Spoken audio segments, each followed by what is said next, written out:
Whoever you are, we welcome you.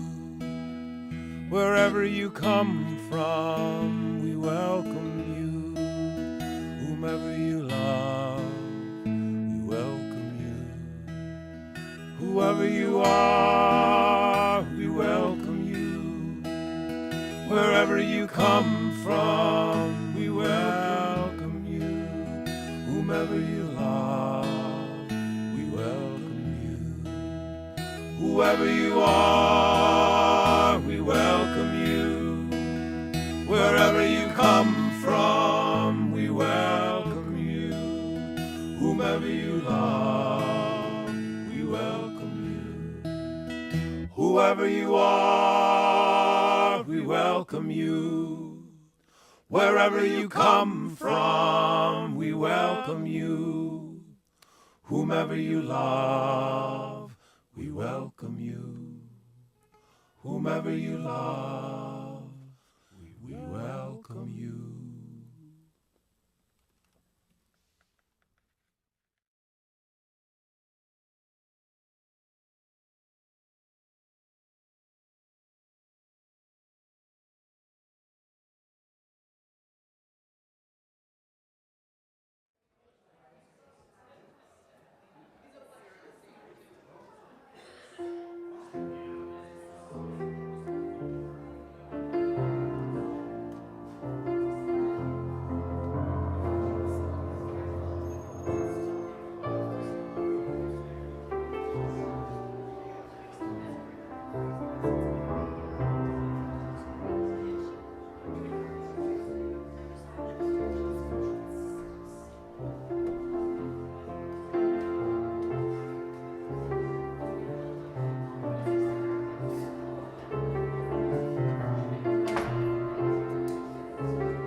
Good morning.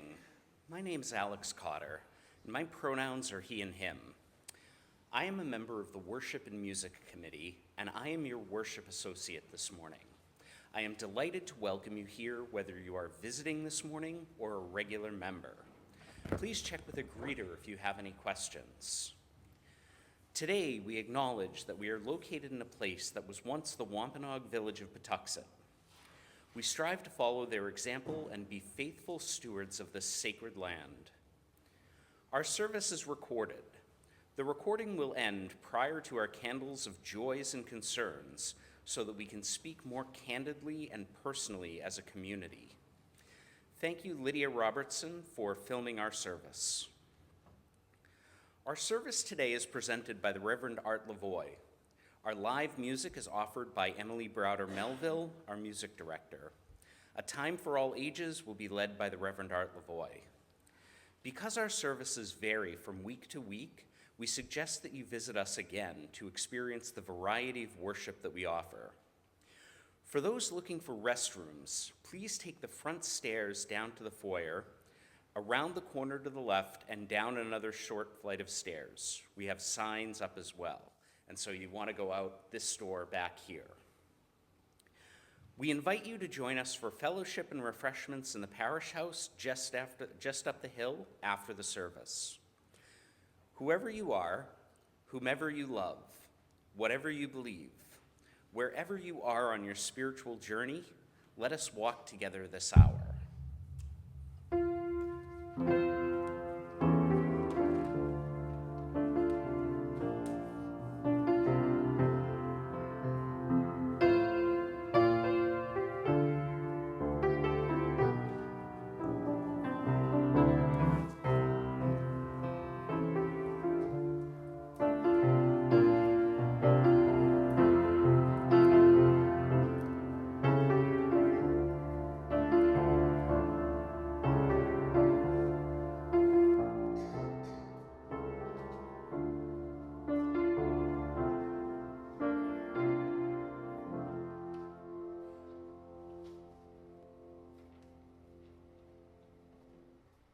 Our call to worship this morning is Less Beautiful Without You by the Reverend Tess Bomberger. This place would be less beautiful without you. Muslim, Christian, Buddhist, Jew, Hindu, humanist, and earth-centered too. This place would be less beautiful without you, your heart honed by hardship, grief, illness, seeking solace and comfort here among us. This place would be less beautiful without you, filled with joy and gratitude, seeking celebration of life's bounty. This place would be less beautiful without you, curious, inquisitive, asking questions, seeking transformations, emerging from within. This place would be less beautiful without you, striving to resist a world that tells us we are so much less than we can truly be. This place would be less beautiful without each of us, born here in this morning to seek heaven's fire in each other's souls, our own flames rising to meet. Please join in body or spirit for hymn number 155, Circle Around for Freedom. The choir will sing it through once to introduce you, and then if you all will sing it with us twice.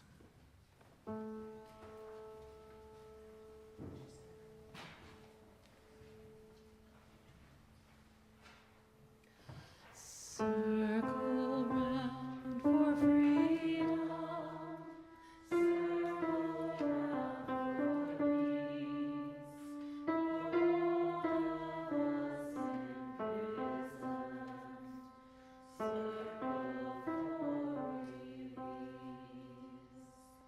For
So, Deb was supposed to be here, our Director of Spiritual Development.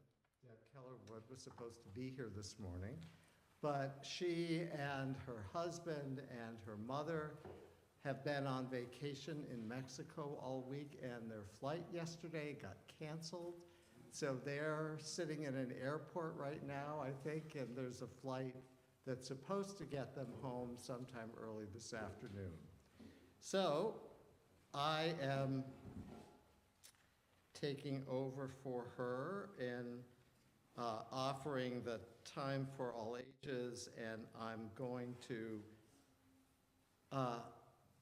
talk a little bit about the Underground Railroad. Now, the Underground Railroad, for those who might not know, was a way to help slaves who had escaped to get north and also to get into Canada, because many of the slaves had to go to Canada because they were still being pursued once they came north after a certain point.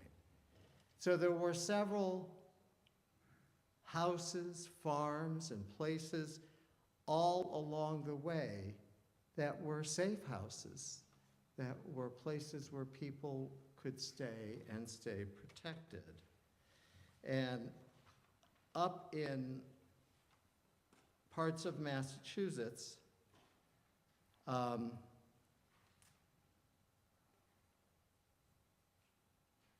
there were several places, and one of which,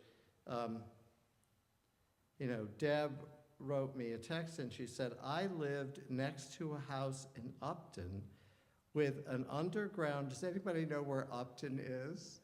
It's out there somewhere, right?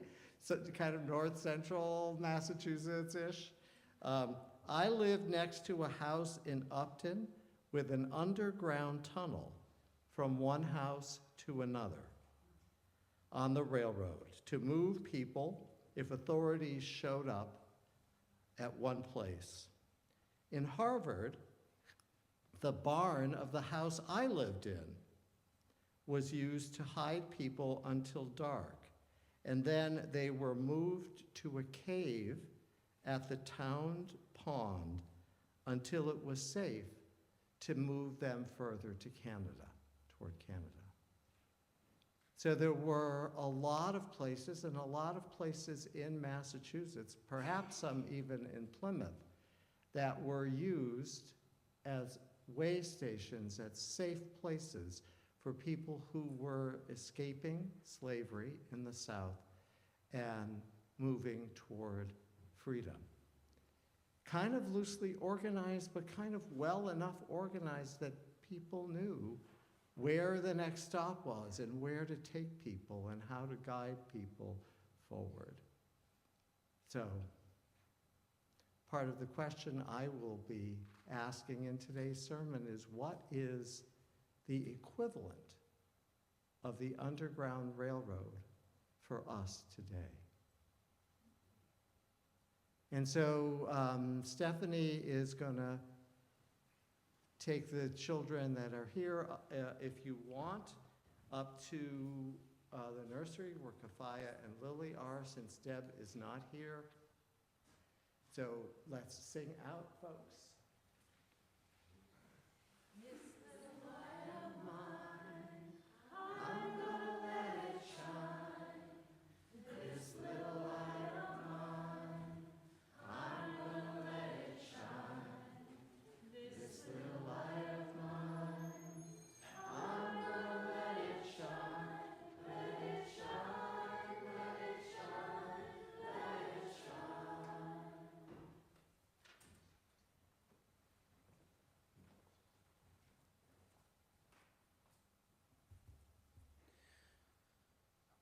Our reading this morning is a letter to America by Francisco X.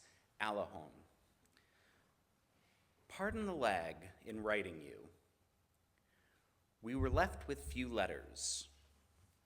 In your home, we were cast as rugs. sometimes on walls, though we were almost always on floors. We served you as a table, a lamp, a mirror, a toy. If anything, we made you laugh. In your kitchen, we became another pan. Even now, as a shadow, you use us.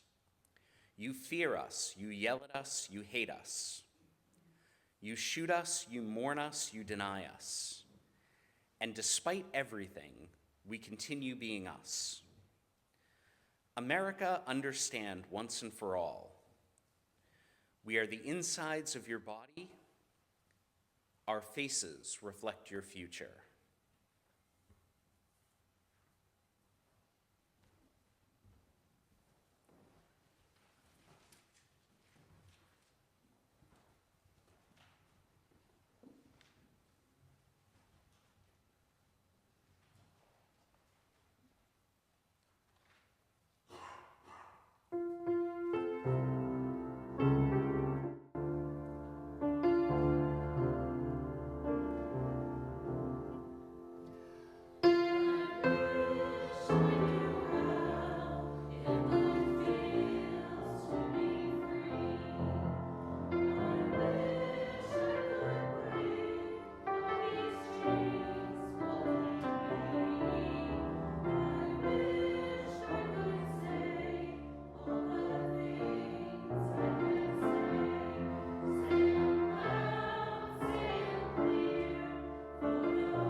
The search for freedom is an elusive thing, isn't it?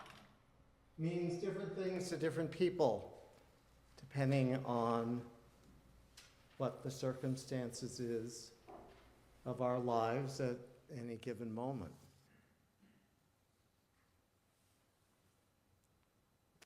I may have told you this story before, I don't remember, but it bears repeating. When I was the minister in Dorchester, there was a young couple who started attending services there. I'm going to call them Sarah and Manuel. After attending a month or so, they set up an appointment to speak with me. They asked if I would be willing to officiate at their wedding. But they also needed to tell me that it was a little complicated, and they needed to tell me their story. Sarah was white Irish and grew up in central Massachusetts, one of those little towns along Route 2, I don't remember which one. Manuel was born in Chile and came to the United States illegally with his parents, his older sister, and younger brother when he was a child. When the DACA program was started, that's the program to benefit children who were brought here by their parents, Manuel was just a bit too old to fit the criteria, whereas his younger brother was able to get into the DACA program. Sarah and Manuel met just out of college when they were both working on immigration issues in Washington, D.C. They started dating and fell in love. They started attending our large Unitarian Universalist congregation, All Souls, in D.C. while they lived there. Unfortunately, Manuel was arrested due to his immigration status. He was fitted with a tracking ankle bracelet while awaiting a deportation hearing. They quickly made plans to marry, have just a kind of city hall wedding so that he might be able to stay. Sarah's family here in Massachusetts knew about her relationship with Miguel, and some of them had met him. But they didn't know about his immigration status. Just before the City Hall wedding, Sarah traveled home to tell her family the whole story. The large extended family was gathered as Sarah spoke to them and explained everything. In the awkward silence that followed, her grandfather was the first to speak.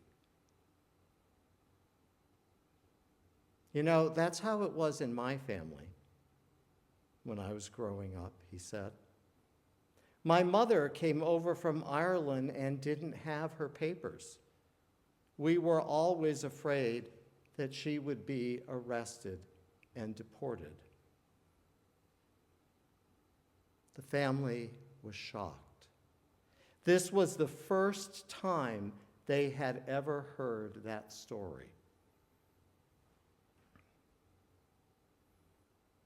How much does any of us truly know about our immigration histories? Do we know the circumstances that brought our ancestors here, what they endured in their home countries, and whether they came to the U.S. with all the legal papers? Or, like my father's French-Canadian family, did your people come over easily when the border between the U.S. and Canada was very porous, and it was easy to get from one place to another and to claim citizenship wherever you landed? If your ancestry is Mexican, your ancestors may have lived in the Southwest when all of that territory was part of Mexico. The borders created by our war with Mexico divided many families. If you're African American, you may never be able to find out where exactly your ancestors came from or who they were. Slave records are sparse and not always clear. What we do know, one thing we do know, is that most adults don't like sharing difficult and painful parts of their lives with their children. They don't want to worry their children. They don't want to make the children afraid. So some of the secrets of our histories remain lost to us or incomplete. You know, about 15 years ago, there was a garment raid. There was a raid on a garment factory in New Bedford, in which several people were arrested and deported somewhere Central or South America. I think it was Venezuela. Shortly after that, the Boston Globe did an investigation and a follow-up story about undocumented immigrants in the Boston area. They concluded that the largest number of undocumented people in Boston came from, would anybody like to venture a guess? Ireland is correct. When we think about undocumented people, we rarely or never think about Europeans. White folk, like most of us, are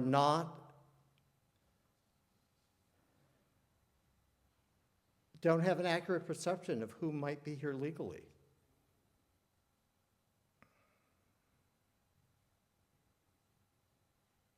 You know, but it is so much easier for people from European countries to get travel visas to come here and then not return home.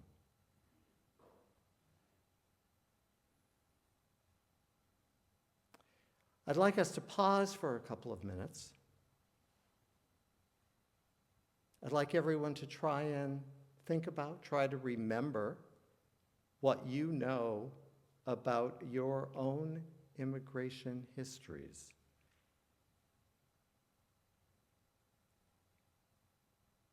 I'm looking at Debbie right now. Sorry about that. One of the fascinating things, you know, Debbie's family, I'm half Portuguese. Debbie's family came over from Portugal, and they changed her last name at Ellis Island. So Marshall is not a good Portuguese name. No. So that's some of what we lose throughout history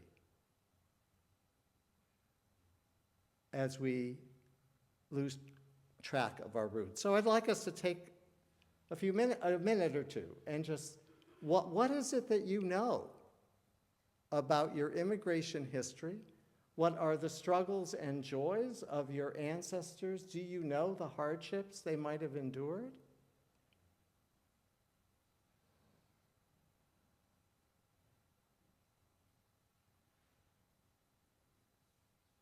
Do you know if they had all of their papers?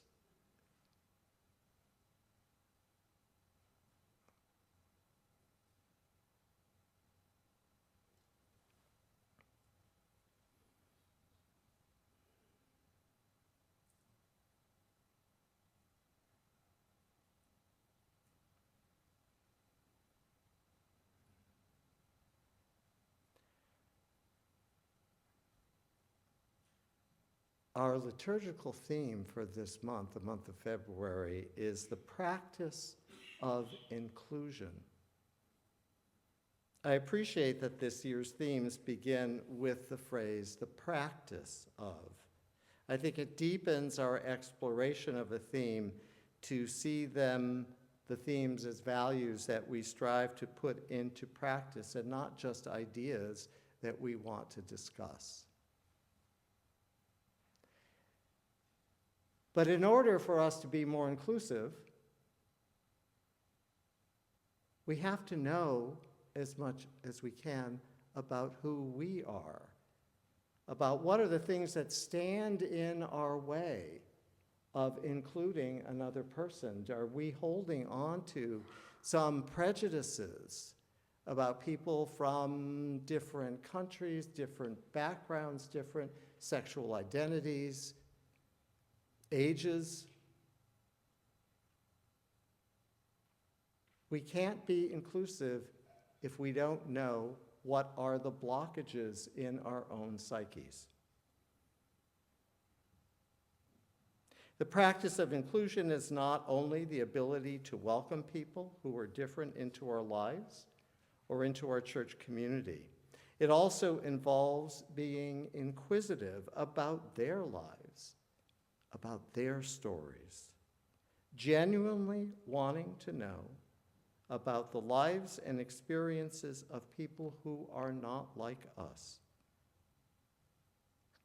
And also know that we are all being enriched by the sharing of our stories, our hopes, and our fears with each other. Yesterday afternoon, several of us participated in the African American History Tour of downtown Plymouth that was led by Donna Curtin, Executive Director of the Pilgrim Hall Museum. It was fascinating and enlightening.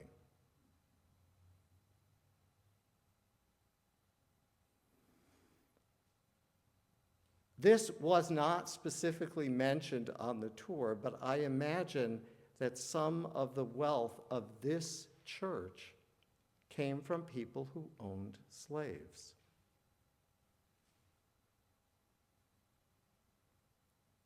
We learned, for example, that the Spooner family had slaves, and the Spooner family left the endowment that pays for most of our music program.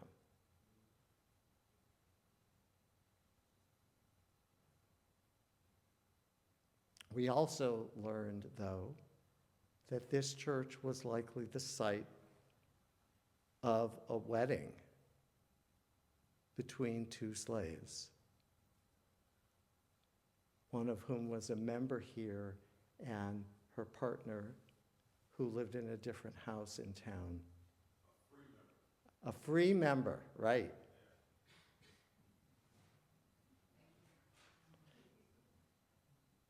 There was a couple that made sure to secure the freedom of their children by getting them into apprenticeships, even while they were still enslaved here in town.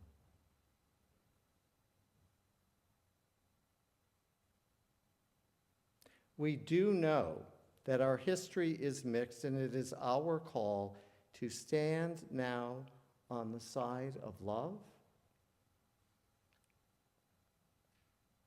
and the side of the history that lifts up freedom and justice for everyone. Now, some of us may know Cynthia Erivo because of her brilliant portrayal as the Wicked Witch in the movie Wicked. I first knew her from the 2019 movie Harriet, in which she played the titular character, Harriet Tubman. If you haven't seen that movie, find it, watch it, it's amazing. It's a brilliant film, and Erivo was nominated for the Best Actress Academy Award for her portrayal. There is one scene in that film that makes me think of what is happening today. In 1850, when the Fugitive Slave Act was passed by Congress, it allowed slave owners and bounty hunters to come into any state where slavery was outlawed and arrest anyone suspected of being a fugitive slave. By this act, local law enforcement was not allowed to interfere with these arrests, which many of them had previously done. The city of Philadelphia, which is fairly close to Maryland, a slave state. Now, Philadelphia is where many slaves landed, and where Harriet Tubman lived for a while. The film in one scene portrays the chaos and terror on the streets of Philadelphia the day the fugitive slave law took effect. Dozens of bounty hunters were pulling people off the street because they may have fit the description of someone they were looking for. It was one of the most terrifying and gut-wrenching scenes in that film for me. And I wonder, now that INS raids are increasing, are we going to find scenes like that on our own streets, in our homes, churches, schools, workplaces, immigrant families, even immigrant families here in Plymouth, we're finding out, are terrified. Some are even afraid to send their children to school. And of course, we know that it is people of color who are on the INS hit list. You're not going to see anyone raiding a construction site in the Boston area, which is where many undocumented Irish folk find work. Ain't going to see that. I'd like to add here that I don't object to people being deported who are accused of committing violent crimes. But I think it is immoral and should be illegal to deport people without due process. I also think it's immoral and illegal to categorically end programs meant to help people fleeing violence and perhaps death, as those programs are currently being ended. The Underground Railroad was a way of providing safe passage towards some kind of freedom for people in need. What will be the Underground Railroad of our day? How will we be called upon to respond? There are systems now in place to provide women with health care and abortion care in places where that's not allowed.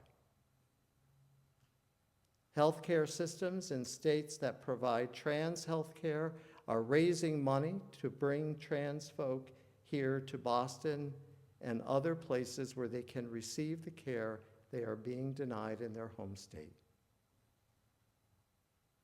Another kind of underground railroad that is happening. Undocumented people may need help and support that hasn't been made clear of how we are going to be asked to help there. We had an interfaith clergy meeting this week at which the main topic on the agenda was how we could support each other if some of the congregations wanted to provide sanctuary space for an immigrant person or family. And there is one congregation here in Plymouth that is already planning to do that. There is an evil gaining power in our society that goes against basic human values of safety, freedom, compassion, and giving people a voice. And we will be called to stand up to that power with our hands, our hearts, and our resources. We will be called to live out our values in this increasingly cold-hearted world. This will not be easy, and we will need to have solid support systems to give us the strength and the courage to do our part. And we need to continue to keep the doors of our Unitarian and Universalist congregations open wide, because this is the kind of religious tradition with its emphasis on compassion, inclusiveness, and justice that will be needed by many people longing to find the support to make a difference in today's world. Amen. Ashe, and blessed be.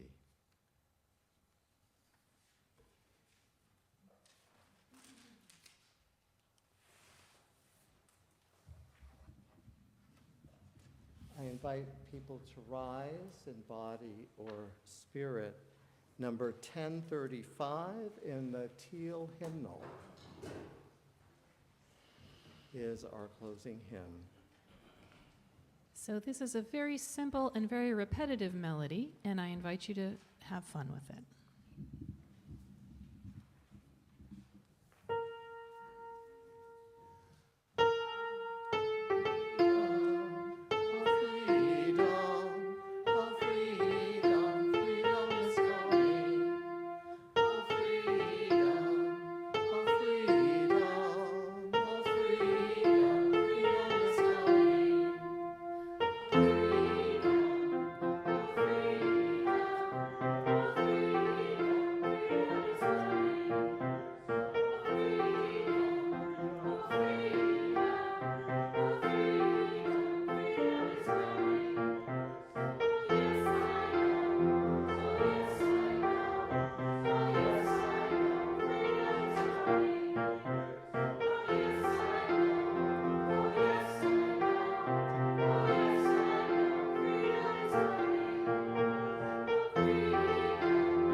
We are in the midst of this church's annual pledge drive to know how members of the congregation will be able to support us in the next year, the fiscal year that begins in July. And as part of that, we invite people from the congregation to offer their testimonials on why this church is important to them. And Eric, I invite you to come up with yours today.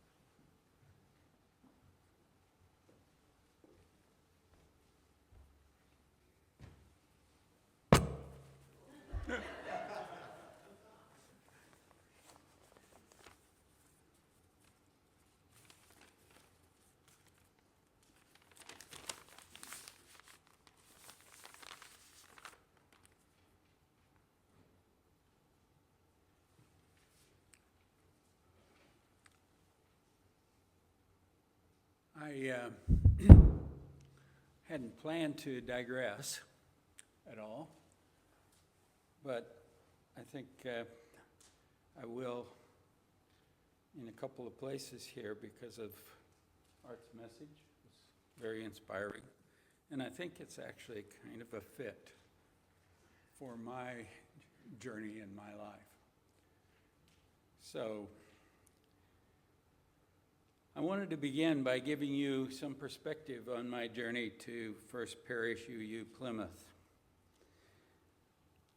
I was born and grew up in a small farming community of 1,000 people in central Illinois. My wife, who many of you know, my wife Ann, was born 5 months after I was. And she was born in an even smaller farming community of 300 people down the road, 6 miles from our farm. We went to separate high schools with 85 and 87 students in each school, which eventually consolidated during our senior years. We even went to high school. We met in high school and went to junior and senior proms together. The largest churches in our communities were two Christian churches, which are somewhat similar to the congregational churches here in New England, and two Mennonite churches, which of course had previously split off from the Amish church. As you might imagine, we lived in a conservative culture where serving others, most of whom had similar family and cultural backgrounds as we did, and that was a fundamental part of our community norms and expectations. Fast forward to university, where Ann and I stayed in touch, studied education, and eventually got married prior to our senior year at university. And then after graduation, we once again found teaching positions in small farming communities nearby.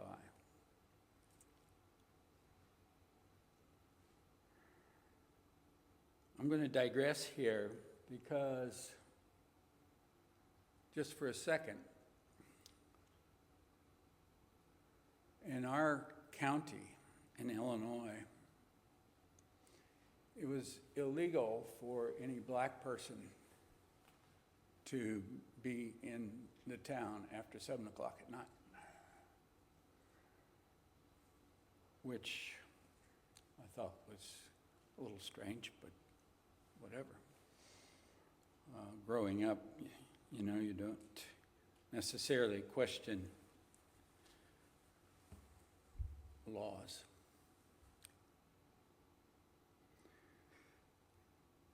So after our first year teaching in these two small farming communities,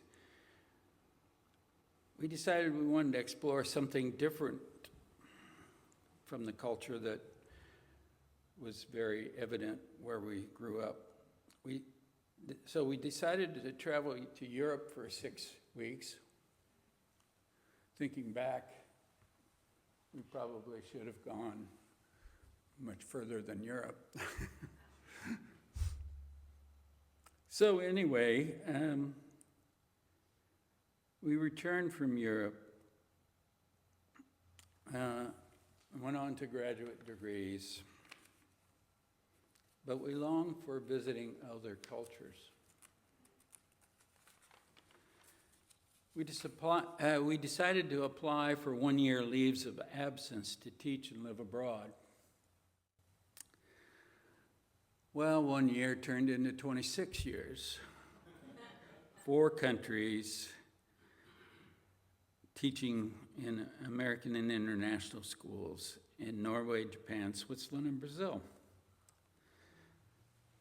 After 26 years abroad and finding our parents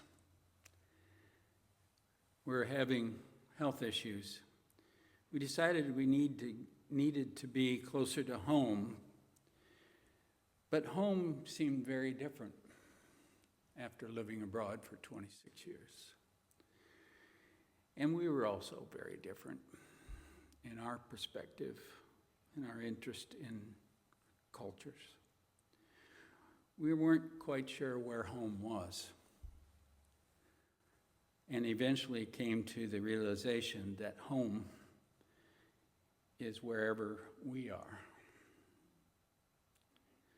Apologies for that long ramble. Gee, maybe I need to step back here. But it, I think, partially explains why I ended up here at First Parish. rather than across the square at Church of the Pilgrimage. My home now is surely not my old home. So what I've found here at First Parish is a very welcoming, diverse, caring, inclusive community, similar to the diverse expatriate communities that we experienced abroad. Also, a very strong alignment with my values, my new values, I should say. A highly committed social action community that cares deeply about community, nation, and the world.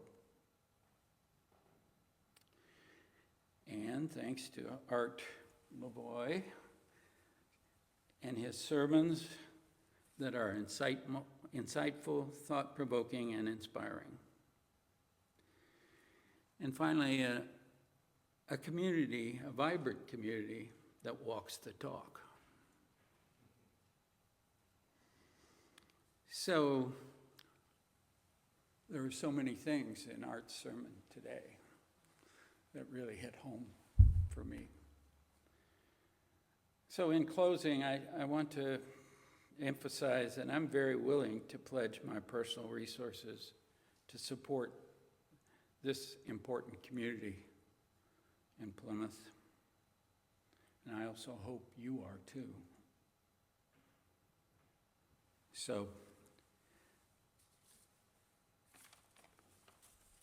this has been a time of reflection, and I'm thankful for that opportunity.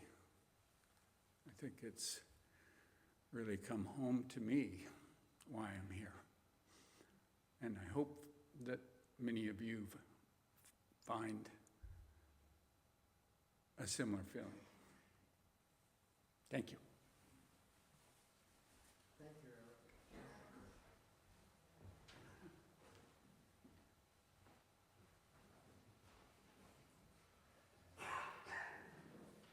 Your financial offerings, I don't need to introduce that anymore. And Eric did such a brilliant job. Your financial offerings for the work and ministry of this congregation will now be gratefully received.